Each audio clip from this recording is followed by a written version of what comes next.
Hello বন্ধুরা, তোমরা কেমন আছো? আশা করি তোমরা সবাই ভালো আছো।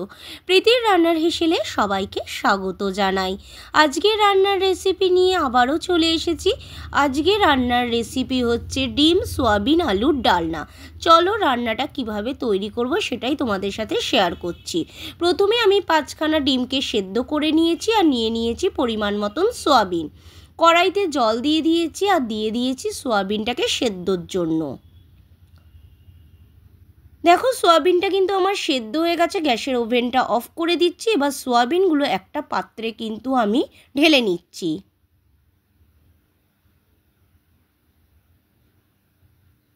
একটা পাত্রে সোয়াবিনগুলো আমি ঢেলে নিয়েছি আর সোয়াবিনগুলোর থেকে কিন্তু সোয়াবিনগুলো চিপে নিয়েছি। দেখো ভেতরে কিন্তু সোয়াবিনের ভেতরে কোনো প্রকার জল নেই। কড়াই বসিয়ে দিয়েছি, কড়াইতে দিয়ে দিচ্ছি পরিমাণ মতন তেল। তারপর একটা একটা করে ডিমগুলোকে দিয়ে দিচ্ছি ভাজার জন্য। পরিমাণ মতন দিয়ে দিচ্ছি নুন আর পরিমাণ মতন হলুদ গুঁড়ো দিয়ে ডিমটাকে কিন্তু আমি ভালো করে একটু লালচে লালচে করে ভেজে নেব। এখনও আমার চ্যানেলটাকে যারা সাবস্ক্রাইব করোনি প্লিজ আমার চ্যানেলটাকে সাবস্ক্রাইব করে দিও। এভাবেই পাশে থাকার অনুরোধ রইল। দেখো ডিমটা ভাজা হয়ে গেছে। একটা বোল সেটে কিন্তু আমি ডিমগুলোকে তুলে নিচ্ছি।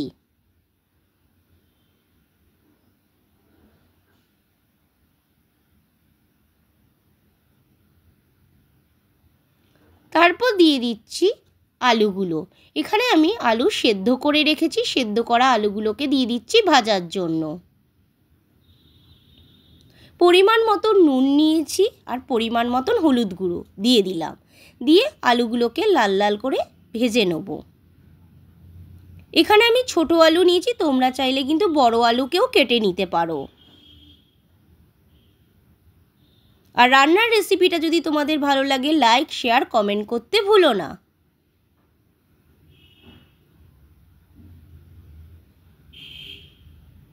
দেখো আলুটা আমার ভাজা হয়ে গেছে। আলুগুলোকে একটা বোল সেটে কিন্তু আমি তুলে নিচ্ছি।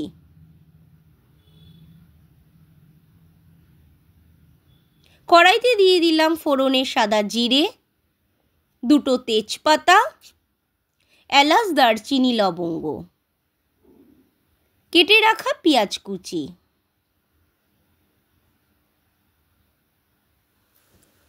পেঁয়াজটা দিয়ে ভালো করে কিন্তু আমি নাড়িয়ে চাড়িয়ে নিচ্ছি।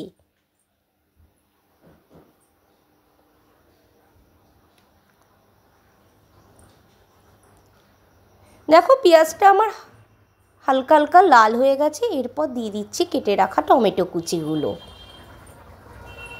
তারপর দিয়ে দিচ্ছি পরিমাণ মতন নুন। নুন দিয়ে ভালো করে কিন্তু আমি নাড়িয়ে নিচ্ছি।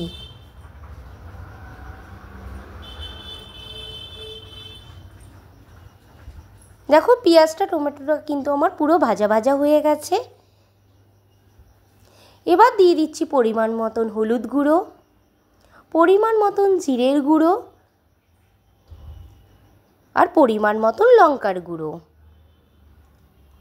আর পরিমাণ মতন চিনি দিয়ে ভালো করে নাড়িয়ে নিচ্ছি।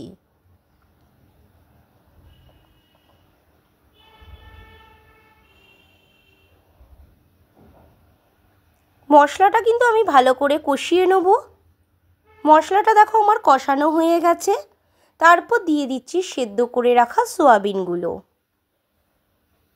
দিয়ে পরিমাণ মতন নুন দিয়ে দিচ্ছি। দিয়ে ভালো করে নাড়িয়ে নিচ্ছি। এই সোয়াবিনটা আমি কিন্তু 10 মিনিট ভালো করে নাড়িয়ে নেব। নাড়ানোর পরে কি হবে, সোয়াবিনটা ভাজা ভাজাও হয়ে যাবে।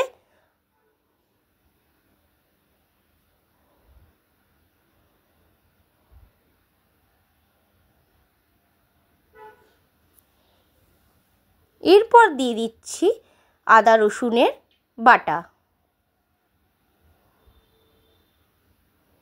দিয়ে ভালো করে আবারও আমি নাড়িয়ে নিচ্ছি। দেখো সোয়াবিনটা আমার রেডি হয়ে গেছে। তারপর দিয়ে দিচ্ছি পরিমাণ মতন জল। জল দিয়ে ভালো করে নাড়িয়ে নিচ্ছি সোয়াবিনটা। তারপর দিয়ে দিচ্ছি ভেজে রাখা আলুগুলোকে,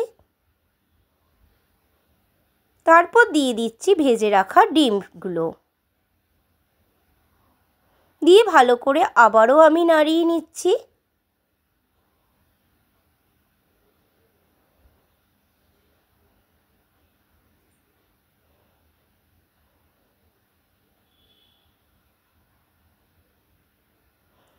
দিয়ে এবার 10 মিনিটের জন্য ঢাকনা চাপা দিয়ে দিচ্ছি।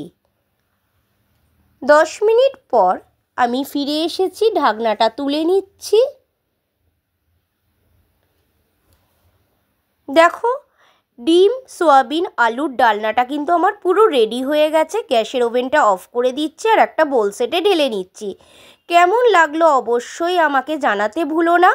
আর যারা এখনও আমার চ্যানেলটাকে সাবস্ক্রাইব করোনি, প্লিজ আমার চ্যানেলটাকে সাবস্ক্রাইব করে দিও।